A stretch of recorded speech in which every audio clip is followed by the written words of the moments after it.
Now, something I've been talking about, it seems like a lot recently, is the Tokyo Game Show. This is something once a year that happens in September in, of course, Tokyo. It's basically a big E3 type event where a lot of different games are shown off, and I was talking about it a lot because Ubisoft had pulled out of there. They were originally expected to show off the new Assassin's Creed game, which was kind of significant because that game is based in Japan, and then, yeah, they pulled out of it. And before then, I really didn't know about the Tokyo Game Show, but now it has caught my attention not because of Ubisoft, but for something else very big that involves Xbox as well as Square Enix. Yeah, Ubisoft wasn't there, but it seems like Square Enix definitely was. And their partnership with Xbox apparently continues to grow. Yeah, once upon a time, they definitely were way more exclusive to Sony, to PlayStation consoles. You really could only get a Square Enix and a Final Fantasy game on Sony consoles. But now, Xbox has been really improving their relationship with Square Enix. And of course, with Xbox comes Game Pass. Obviously, those things kind of go hand in hand these days.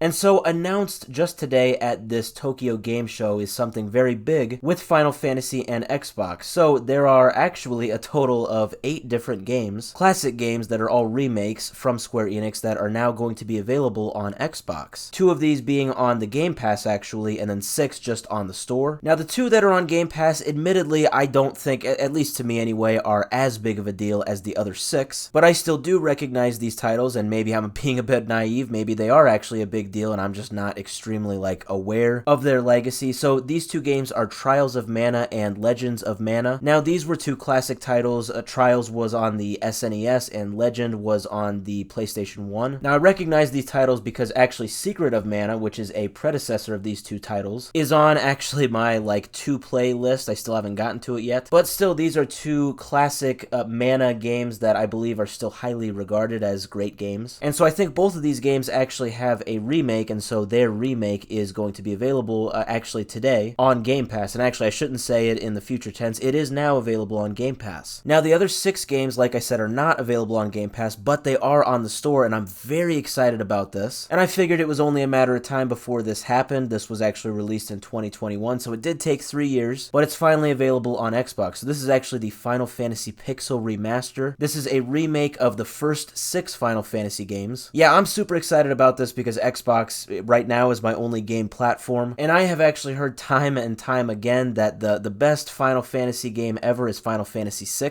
The most popular one, I think, is Final Fantasy VII. That is available on Xbox. But I don't know, for some reason, I always hear that the 6th one is just the best of the best. So yeah, this whole collection being available on Xbox, as well as the 2 Mana games, that is a very big deal. It would have been, of course, just a complete slam dunk, a complete win for Xbox if the Pixel Remaster was on the Game Pass, but we'll take what we can get. It's worth noting the Pixel Remaster is $80 or $85 because it's these 6 games. And by the way, you can also purchase them individually. It just will cost less if you buy all 6 in one bundle. I think we are also getting the Dragon Quest III HD 2D remake on the Xbox as well. So yeah, I mean, overall, just a great day today for big announcements with the lineup of Square Enix games being available on Xbox. And it really is just crazy how far the relationship between these 2 companies has gone. You even saw Final Fantasy XIV recently being available on the Xbox. That was also big. And recently, just a few weeks ago, Square Enix said in a statement that they really believe that just multi-console releases and non-console exclusivity is really the way to go for them. So I think it's safe to say this Xbox Square Enix relationship is only going to continue to get better. I don't think it's a stretch to say that going forward, all Square Enix games will very likely be available day one on Xbox, or at least the very big releases. But I definitely wonder, with these Mana games being released on the Xbox Game Pass, how many of these